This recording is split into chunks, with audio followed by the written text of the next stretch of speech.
नमस्कार, सच में धड़क देख रहे हैं आप और मैं हूं आपके साथ ऋचा सिंह। मध्य पूर्व में इजराइल और ईरान के बीच तनाव अपनी चरम पर है। 13 जून को इजराइल ने ईरान के तन्नात परमाणु संयंत्र और सैन्य ठिकानों पर हमला कर दिया, जिसमें कई वैज्ञानिक और अधिकारी मारे गए हैं। इसके जवाब में ईरान ने इजराइल पर 100 शाहेद, 136 ड्रोन और बैलिस्टिक मिसाइलें दागी हैं। अब सवाल उठ रहा है कि क्या ये तीसरा विश्व का सबसे बड़ा युद्ध हो सकता है? इसकी शुरुआत हो रही है। उधर जहां अमेरिका ने इजराइल का समर्थन किया, तो वहीं रूस और चीन ने ईरान के पक्ष में बयान दे दिया है। लेकिन भारत का क्या रुख होगा, इसके साथ खड़ा होगा भारत, ये देखने वाली बात होगी।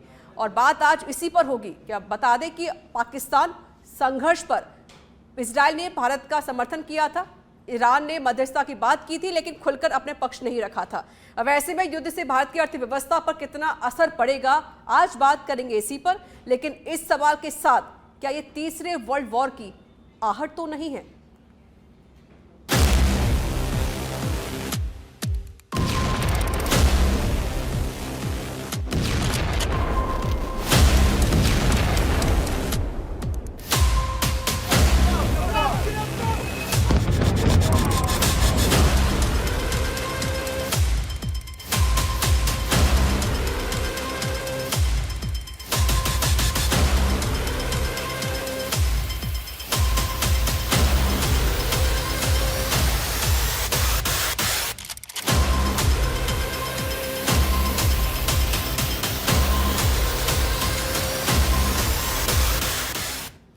बता दें कि इजराइल और ईरान के बीच अब युद्ध की शुरुआत हो गई है। लेकिन बड़ा सवाल यही है कि क्या वाकई अब कहीं ना कहीं हम कह सकते हैं कि वर्ल्ड वॉर की शुरुआत यहाँ पर की जा रही है, या इससे और भी ज़्यादा बुरा कुछ हो सकता है? चर्चा होगी आज इसी पर। सीधे रुक करते हुए मेहमानों पर रुक कर लेते हैं। हमारे साथ मौजूद है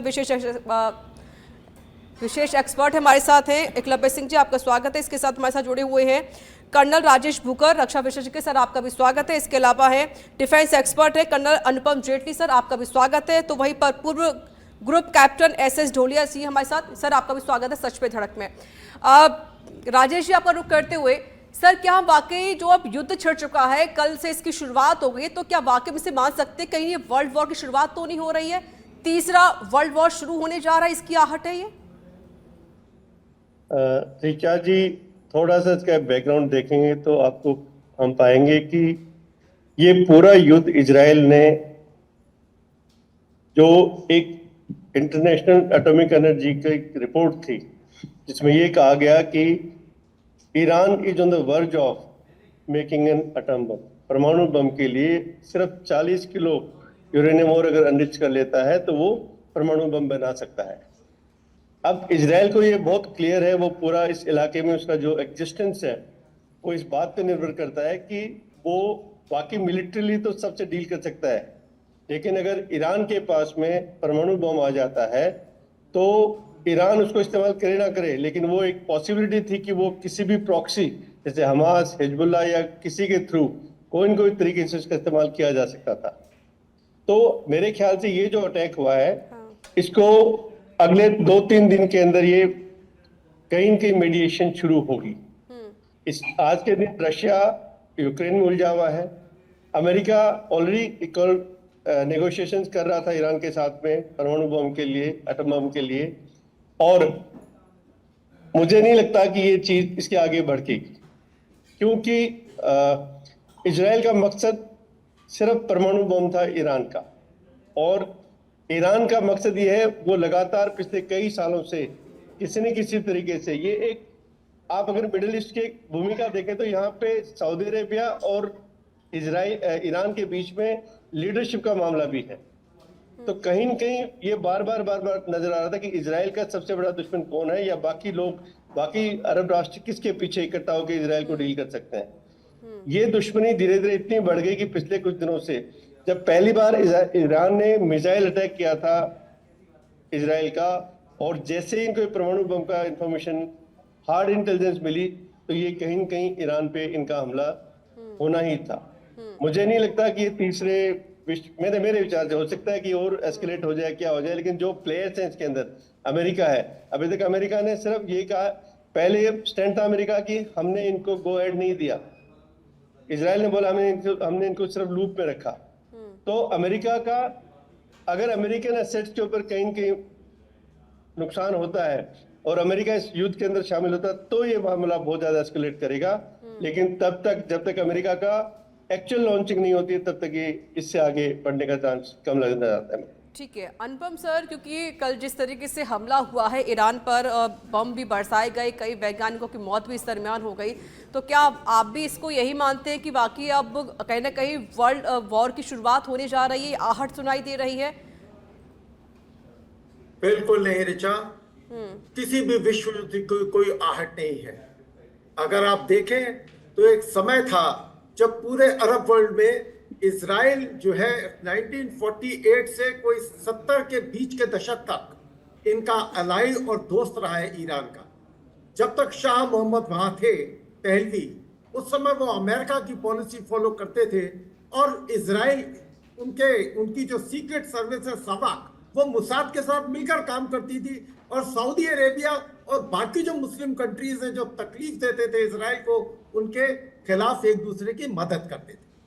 फिर जैसे जैसे अली खमेनी आए उसके बाद यूएस से इनका रिश्ता टूटा और वहां से इनकी तकलीफें दोनों देशों की शुरू हुई। और ये पहली बार नहीं है, अगर आप देखें तो ये तीसरा युद्ध है। पिछले अप्रैल हुआ 24 में, फिर अक्टूबर में हुआ और अब नंबर 3 जिसको ये कह रहे हैं ये तीसरा युद्ध है। और इजराइल के पास अपने हथियार बनाने की फैक्ट्रीज हैं, इजराइल के पास अमेरिका और बाकी नाटो की सपोर्ट है, जबकि ईरान की अपनी खुद की इंडस्ट्री बहुत निम्न स्तर की है और उनके जहाज उनकी से केवल एक अगर सेना के नंबर छोड़ दें जो कि तकरीबन 6 लाख है और 2.4 लाख के करीब उनकी इस्लामिक रिवोल्यूशनरी जो कोर है वो है IRGC, बहुत बड़ी है अगर देखा जाए, मगर उनका लड़ने का तरीका, उनका डिवोशन, उनके हथियार और सैन्य साजो सामान इतने खराब हैं कि वो इजराइल से ज्यादा देर तक युद्ध में टिक नहीं सकते। ठीक है SS डोले सर, क्योंकि अब इजराइल भी कह रहा है कि भाई हमने ऐलान जंग कर दिया है। अगर ये बात, ये डिसीजन अगर अब लिया इजराइल, तो ये डिसीजन पहले भी लिया जा सकता था, पहले भी हमले हो सकते थे, या अब क्यों देरी की गई? जब इतना नुकसान हो गया तब इतने बड़ा फैसला लिया गया है इजराइल की तरफ से भी। देखिए उसके पास जो हथियार थे इजराइल के पास करीब करीब बहुत कम बचे थे, वो बाकी युद्ध में उसने इधर उधर से ख़त्म हो चुके थे। नाउ ये got American supply. America directly नहीं इन्वॉल्व होना चाहता है। रशिया ने पहले ही कहा कि अगर अमेरिका आता है तो रशिया ज़रूर आएगा ईरान की मदद के लिए, इसलिए अमेरिका कभी भी डायरेक्टली नहीं आएगा। मेन मकसद जो इनका है, तो इसलिए जब तक उनके पास पूरा डिफेंस सिस्टम तगड़ा नहीं हो गया, जैसे थर्ड वगैरह मिसाइल उनके पास नहीं पहुंची, तब तक वो इंतज़ार कर रहा था। रही बात जहाँ तक कि मतलब अमेरिका बेसिकली वांट्स तो खुमैनी को, ये लड़ाई मतलब ये न्यूक्लियर की नहीं है, बेसिकली इनकी लड़ाई खुमैनी को हटाना। एंड दे वांट्स मतलब जैसे इराक को ख़त्म कर दिया वैसे ये ईरान भी अभी ख़त्म हो जाएगा इसमें। रही बात आप जो कह रहे हो कि युद्ध में यह विश्व युद्ध होगा, कोई नहीं आता, सब बाकी सब मदद के लिए तैयार, कहेंगे हम आपके साथ, हम आपके साथ। आपने यूक्रेन का देख लिया, कोई भी मदद के लिए नहीं आएगा। दैट्स वाई ये इसीलिए वो इंतज़ार कर रहा था कि उसके पास पूरा डिफेंस, उसको पता है कि ईरान के पास क्या क्या मिसाइल है, वो किस तरह से उनको रोक सकता है। दैट वाज द रीज़न वो इसने डिले किया। और अब ईरान भी ख़त्म है और मेन चीज़ उनका जिस दिन खुमैनी का तख्ता पलट हो गया, ये वार अपने आप ही ख़त्म हो जाएगा। ठीक है एकलव्य सिंह जी, क्या वाकई क्योंकि अमेरिका जिस तरह से हर किसी देश के बीच में घुस रहा है, अब वो कह रहा है कि भाई इजराइल का हम सपोर्ट करने के लिए तैयार बैठे हैं, तो साथ ही मैं अगर बात करूँ चीन को लेकर, तो क्या चीन का भी सपोर्ट रहेगा इजराइल या ईरान को? इनमें से किसी को मिल सकता है, क्योंकि ये युद्ध अब लगता नहीं कि जल्दी शांत हो पाएगा। देखिए ऋचा जी, एक तो सबसे पहले मैं कहना चाहूँगा कि आज जो आपका पैनल में जो वरिष्ठ वक्ता हैं उनके आगे मैं यहाँ पे क्या रखूँ, मुझे तो इसी में संकोच हो रहा है। लेकिन फिर भी उन सभी को प्रणाम करते हुए जितनी भी मेरी सामान्य समझ है, मैं एक बात कहना चाहूँगा कि अभी जो आपने एक बात कही कि क्या ये थर्ड वर्ल्ड वॉर की शुरुआत है या थर्ड वर्ल्ड वॉर की आहट है। देखिए ऋचा जी, मुझे पर्सनली ऐसा लगता है, जितना भी मैं इतिहास पढ़ा है जो मैंने इस इज़राइल और उसके आसपास के रीजन का, मैं समझता हूँ कि इज़राइल ने तो पूरी दुनिया के ऊपर, पूरे विश्व पे एक एहसान किया है दुनिया को एक पॉसिबल थर्ड वर्ल्ड वॉर से बचाने का। देखिए जो ईरान जो है, ये जो इजराइल के साथ कर रहा है, ये कोई आज की बात नहीं है। ये पिछले 30 वर्षों से वो इजराइल को इस दुनिया से उसका अस्तित्व मिटाने की बात करता है। और यदि जो इजरायली इंटेलिजेंस के पास जो इन्फॉर्मेशन थी, जो इंटरनेशनल रिपोर्ट्स थी कि वो इतना करीब था एक परमाणु हथियार बनाने के लिए, तो यदि अगर वो ऐसा कर लेता तो ये सिर्फ इजराइल के लिए नहीं बल्कि जो सारे वेस्टर्न नेशंस हैं उनके लिए भी बहुत ज़्यादा चिंताजनक हो जाता। मैं आपको बताऊं कि 1977 में हमारे देश की जो एक प्राइम इन्वेस्टिगेशन एजेंसी है रॉ, उसने उस समय हमारे जो उस समय के प्रधानमंत्री थे मोरारजी देसाई को बताया था कि पाकिस्तान में कहूटा में जो उनका न्यूक्लियर प्रोग्राम चल रहा है उसके बारे में। परंतु उस समय हमारी लीडरशिप ने किन्हीं कारणों से ये डिसीजन लिया कि ये पाकिस्तान का अधिकार है और इसमें हम इंटरफेयर नहीं करेंगे। और उसका आप देखें कि पिछले 50 वर्ष से किस तरह से हमारे देश ने एक तरह से हर्जाना भुगता कि उनकी वो गीदड़ भक्ति चलती रही और हमने इतने वर्षों तक उन पे ऑपरेशन सिंदूर की तरह का ऑपरेशन कभी नहीं किया। परंतु आज वो मतलब एक तरह से जैसे कहते हैं कि एक्सपोज हो गए हैं और ऑपरेशन सिंदूर के बाद से। और उनकी ये आपने देखा होगा कि जब से ऑपरेशन सिंदूर हुआ, उनके वो जो सो कॉल्ड फील्ड मार्शल हैं, जो दुनिया के पहले फील्ड मार्शल होंगे, जो युद्ध हार के फील्ड मार्शल की पोजीशन पे एलिवेट हुए हैं, वो भी अब परमाणु हथियार की बात नहीं कर रहे। परंतु आप देखिए कि इजराइल और जो पाकिस्तान और जो ईरान की सिचुएशन है वो थोड़ी सी डिफरेंट है। इस पूरे ऑपरेशन सिंदूर में एक तरह से शंका पहले से थी, लेकिन अब एक तरह से एक्सपोज हुआ है कि जो पाकिस्तान का न्यूक्लियर पूरा जो कमांड है वो उनके कब्जे में है ही नहीं, उसको एक तरह से अमेरिका कंट्रोल करता है। परंतु ईरान के सिचुएशन में क्या हो रहा था कि वो उसको डेवलप करके एक मतलब ये पहला ऐसा इस तरह का बम होता, परमाणु बम, जो कि कंप्लीटली एक जिसे कहते हैं कि एक ऐसा वहाँ पे डिस्पेंसेशन है अभी, रूलिंग डिस्पेंसेशन, जो बहुत अग्रेसिव है वेस्ट के अगेंस्ट और अपने इजराइल जैसे नेशंस के अगेंस्ट। तो यदि अगर उनके हाथ में ये आ जाता तो ये जेन्युइनली बहुत ही डेंजरस हो सकता था बाकी देशों के लिए। तो और इजराइल एक छोटा सा देश है, मतलब इजराइल को मतलब उसकी तुलना हम शायद हरियाणा के आधे साइज से कर सकते हैं। तो 2-3 मतलब परमाणु मिसाइल्स जिन पे कि परमाणु वॉरहेड्स लगे हों, वो उसका अस्तित्व खत्म कर सकते थे। तो मुझे लगता है कि ये जो प्रीएम्प्टिव एक्शन हुआ है, जिसे कहते हैं ना, एक सेइंग है आर्मी में कही भी जाती है कि offence is the best form of defence. तो मुझे ऐसा लगता है कि ये बहुत आवश्यक था जो इजराइल ने किया है। और क्योंकि अगर ऐसा नहीं होता तो आप, और देखिए मैं तो कहूँगा कि आपने देखा होगा कि हमारे भारत ने भी जब ये अपना ऑपरेशन सिंदूर किया तो आज भी भारत की ये स्टेटेड पोजीशन है कि ऑपरेशन सिंदूर अब जारी है। तो ये अब सिर्फ ये नहीं हो सकता कि किसी ने हमारे ऊपर हमला किया, हम उस समय का वेट करें और उस पर रिस्पॉन्सिव एक्शन ही हो। अगर हमें पता भी चलता है कि हमारे खिलाफ एक आतंकवादी साजिश रची जा रही है पड़ोसी देश में या कहीं और पे, किसी और धरती पे, तो हम उसके अगेंस्ट एक्शन लेंगे और प्रीएम्प्टिव एक्शन लेंगे। मुझे लगता है कि इजराइल ने ये पूरे विश्व को एक संदेश दिया। ठीक है अनुपम सर, क्योंकि अभी एकलव्य जी जो अभी जिक्र कर रहे थे आतंकवाद को लेकर, क्योंकि ईरान ने कहा है कि ये कोई आम हमला नहीं बल्कि तो आतंकी हमला किया गया है। जिस तरीके से इंडिया में भी बहुत सारे हमले होते हैं, हालांकि ऑपरेशन सिंदूर इसका उदाहरण रहा और लगातार वो चल भी रहा है, एक्शन किया भी जा रहा है। तो क्या वाकई ईरान जो कह रहा है ये सत्य है कि ये जो हमला हुआ ये एक आतंकी हमला है, जबकि हर कोई इसके खिलाफ खड़ा रहता है? ऋचा, मैं इसमें सहमत नहीं हूं आपसे। क्योंकि ईरान की जो पॉलिसी है, जो प्रॉक्सीज है उनकी, वो है लेबनान में हिजबुल्लाह। और आप ये देखिए कि हिजबुल्लाह जो सुन्नी है और ईरान शिया है, फिर भी एक इजराइल को तकलीफ देने के लिए आज की तारीख में वो हिजबुल्लाह पर भी भरोसा करते हैं और उनको सपोर्ट देते हैं, रॉकेट्स देते हैं। हिजबुल्लाह वहां से फायर करता है लेबनान से। हमास जो है पैलेस्टीनियंस में, फिलिस्तीन से वो हमला कर रहा है इनकी सपोर्ट से, और हूती जो है यमन से वो हमला कर रहे हैं इजराइल के ऊपर। तो अगर हम इसको देखें कि ईरान जो है वो सारे तीनों आतंकवादी जो मिडिल ईस्ट में है मशहूर, उनकी मदद से इजराइल पर लगातार हमले कर रहे हैं। और ये हमला जब उन्होंने अगस्त में, पिछले साल 4 अगस्त था शायद, जब हमास के बहुत बड़े लीडर जो गए हुए थे ईरान में, तेहरान के अंदर, उनको रॉयल गार्ड के गेस्ट हाउस में, मेरे ख्याल हानिया उनका नाम था, एकलव्य जी को भी याद होगा, उनको मारा था। मोसाद का बहुत सक्सेसफुल ऑपरेशन था और दुनिया की जितनी भी स्पेशल फोर्सेस हैं उनका बहुत इंटरेस्ट था कि इतनी दूर से उन्होंने एक फिक्स पिन पॉइंट टारगेट कैसे किया।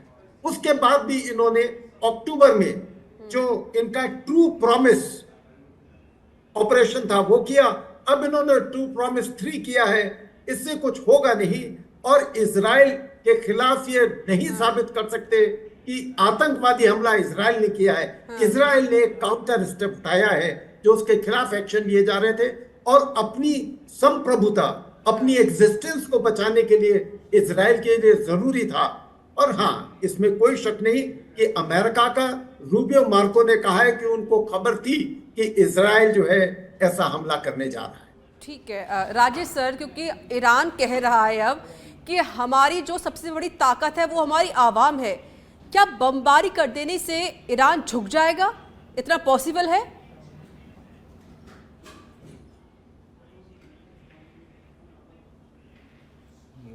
सर आपकी ऋचा जी जी, सर फर्स्टली ऋचा जी, सबसे पहले हम ये देखें बमबारी क्यों की गई। हाँ बमबारी का एम बहुत क्लियर था कि जितना भी न्यूक्लियर इंफ्रास्ट्रक्चर है ईरान का और उनके मिलिट्री टारगेट्स को हिट किया जाए, और उन्होंने वो किया। एक बहुत ही प्रिसीजन और क्लियर एम के साथ इजराइल ने ईरान के ऊपर हमला किया है। अब मैं इसमें नहीं जाना चाहूंगा कि वैसे अगर सेना की बात किया जाए या टैंक्स की बात किया जाए, आर्टिलरी, तो हो सकता है ईरान के पास में ज्यादा हो, लेकिन आज टेक्नोलॉजिकली इजराइल एक इतना बढ़िया डिफेंस फोर्सेस मेंटेन कर रहा है जो पूरे इलाके के अंदर उनका दबदबा है। अभी इसके काउंटर में रिटेलिएशन सिर्फ ईरान ने किया है। किसी भी कंट्री ने ओपनली इस बात के साथ में इजराइल के अगेंस्ट में हमला ज्वाइन करने की बात नहीं करी है। तो ये कहना कि इसके बम्बार्डमेंट का रिटेलिएशन होगा, उनका भी रिटेलिएशन होगा। इजराइल एक छोटा राष्ट्र है तो उसमें हो सकता है कि डैमेजेस ज्यादा दिखाई दें या डैमेजेस की पॉसिबिलिटी ज्यादा हो सकती हैं, लेकिन उनका एज ए नेशन इतने ज्यादा यूनाइटेड और इतने स्ट्रॉन्ग है कि वो किसी भी डैमेज को सहने के काबिल है। ये ईरान में शायद लागू नहीं हो। मैं खुद ईरान में करीब 30-35 दिन बिताए मैंने, तो ईरान की सिर्फ 5-6 सिटीज हैं जहाँ पे पूरा का पूरा इनका इंफ्रास्ट्रक्चर, उनके पूरी ऑलमोस्ट, जिसको हम ईरान बोलते हैं, वो चाहे आप तेहरान मान लें, चाहे इसको शिराज मान लें, चाहे इस्फहान मान लें, इन बंदरबास, इन सब सिटीज के अंदर अगर हैवी बम्बार्डमेंट होता है तो ईरान का पूरा इंफ्रास्ट्रक्चर, कम्युनिकेशन और इनका एक इंटीग्रेटेड नेशनल सिस्टम जो है वो फेल हो जाएगा। अब आगे इसके बाद हमलों की क्या वो रहती है, लेकिन मुझे नहीं लगता कि अगर इजराइल का एक और इंटीग्रेटेड और बहुत तगड़ा हमला ईरान के लिए बहुत मुश्किल पैदा करने वाला है। जहां तक उनका कहना, जैसे आपने बोला कि वो करे आतंकवादी का हमला, ये तो आतंकवादी हमला तो उल्टा था। ये तो ईरान किए जा रहा था आतंकवादी हमला तो उनके ऊपर, आज से नहीं कई सालों से। और मैं एक बार दोबारा कहना चाहूंगा कि ये पूरी की पूरी कहानी अरब लीडर बनने की बात है। आप देखो आज सऊदी अरेबिया ने कोई बहुत स्ट्रॉन्ग स्टेटमेंट नहीं दिया है। जॉर्डन, लेबनान, ये सब के सब ये भी एक्चुअली पीड़ित हैं। हिजबुल्लाह लेबनान से ऑपरेट करता है तो उस इलाके का पूरा इलाका का लोग वहां से पीड़ित हैं। अल्टीमेट टारगेट अमेरिका का ये है कि ईरान के अंदर एक रेवोल्यूशन खोमेनी के खिलाफ खड़ा हो और शायद ये 4-5 सिटीज का और बम्बार्डमेंट ये रेवोल्यूशन को हवा आग की तरह काम करेगा। और अगर वहां पे रेवोल्यूशन करने में हो जाते हैं तो खोमेनी का रिजीम हटाना ही इनका मेन मकसद है, जो अमेरिका का हिडन एजेंडा है और इजराइल का डायरेक्ट एजेंडा है। ठीक है, ऐसे सर, क्योंकि आपने सभी को यहाँ पर सुन लिया है, पर सर एक सवाल ये भी बन जाता है कि वाकई अब चाहे वो आतंकी हमला करार दिया गया हो इसको ईरान की तरफ से, या फिर ये कहा गया हो कि भाई बमबारी से हम झुकने वाले नहीं हैं, और सर तीसरा ये है कि हम देख रहे हैं कि जो अलग अलग कंट्रीज़ है, चाहे वो अमेरिका हो या चीन हो, उनका इंटरफेयर देखा जा रहा है। अगर इंडिया का जिक्र किया जाए तो इंडिया किसके साथ खड़ा हुआ है? दिस वेरी क्वेश्चन मतलब जो आप मेरे से पूछे पॉलिटिकल क्वेश्चन है, तो मैं ये तो नहीं कहूँगा कि मतलब हम किसी के साथ नहीं हैं, पर हम हैं जरूर किसी के साथ, तो इतना तो पक्का पता है। पर I will not expose myself what the country wants to do, what the politics wants to do. लेकिन सर्टेनली कोई भी चीन हो, चाहे रशिया हो, चाहे कोई भी हो, मैक्सिमम जो जैसे आपने बात की, जैसे अभी इन्होंने राजेश ने बात की थी, मैक्सिमम मैं आपको बताऊँ जो हथियार जो ईरान के पास हैं वो सारे मतलब रशियन है।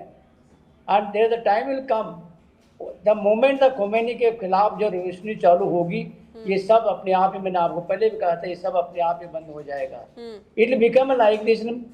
खोमेनी क्या कर रहा है, जैसे सदाम ने जिद की थी, ऐसे खोमेनी का सर्वाइविंग की बात है उसके। तो अगर वो इसीलिए डटा हुआ है, इसीलिए वो ये धमकी दे रहा बार बार। उसने अमेरिका के ऊपर भी मिसाइल फेंकी है, ऐसी बात नहीं है। अभी इजराइल ने उसके एक दो जो तेल के कुएं हैं उनके ऊपर भी बमबारी की है। तो मोर और लेस मतलब मान के चलो कि इजराइल ईरान को भी ख़त्म कर देगा, और ये भी डेमोक्रेटिक कंट्री बन जाएगी, जो अभी जैसे है पहले थी वैसे उसी फॉर्म में वापस आ जाएगी। कोई कंट्री किसी की मदद नहीं करेगा। Maximum they want to sell their weapons, maximum they want to test their weapon, basically they want to test their weapon, कि जो हमने किया एक्चुअल वार में, जैसे चाइना ने पाकिस्तान को तो PN-15 वगैरह दिए थे। They want to see this result. So that's the only thing they are giving the support. No one will come in the between these things. ठीक है, एकलव्य सिंह जी, क्या वाकई ऐसे सर जो कह रहे हैं कि भाई कोई किसी का सपोर्ट नहीं करेगा, क्या इसमें कितनी सत्यता है? क्योंकि आप आउटरली देखिए बहुत सारी बातें होती हैं कि भाई हम कुछ नहीं बोल रहे, बट इंटरनली ये होता है कि हाँ हम उसकी मदद कर रहे हैं, उसकी हम हेल्प कर रहे हैं, उससे हम खड़े हुए हैं। अमेरिका का भी थोड़ा बहुत ये रुख दिखाई दिया, साथ ही अब चीन का भी जिक्र कर ले तो देखिए ऋचा जी, एक बात को समझना ज़रूरी है कि कूटनीतिक कारणों से अलग अलग देशों को अपने भिन्न पक्ष रखने पड़ते हैं देशों के लिए। जैसे कि आपने देखा होगा कि अमेरिका भी जो है उसने किस तरह की पंचायती करी भारत और पाकिस्तान के इस कॉन्फ्लिक्ट में।